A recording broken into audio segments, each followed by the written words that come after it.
Alright, for this question what we need to do is first enter this data, and for this question click on this little icon and it brings up the table of data. And unfortunately this is a crazy amount of data. There's 50 pairs, so you're going to have to go into the calculator here, and I'll show you how it's done.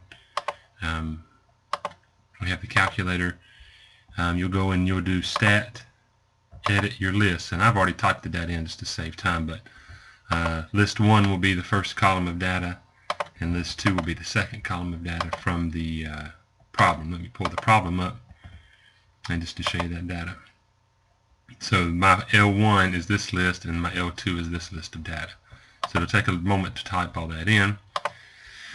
Alright, now what you have to do is, now that you have that data, you need to go turn on a feature here so you can get regression.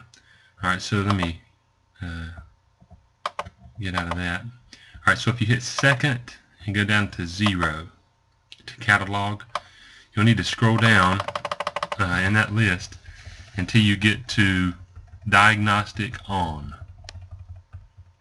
Alright, turn diagnostic on. So when you get there, just hit enter and hit enter again, and now it's on. So now you can do stat, calc, and then linear regression, and now it gives you the equation, which is 9.7 plus 0.6 as we saw earlier. Alright, but this also now adds the R coefficient. So again, we'll pull our numbers from over here, but we have the A is 0.6 and then B is 9.7 when you round to one decimal place. Alright, so from this you take that R is equal to 0.096. Right, and so when R is 0.096, you go compare that to the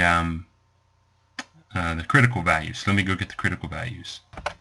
So if you take a look at this table, the correlation coefficient R, we have an alpha significance level of 0.05. Sorry, I wrote over it.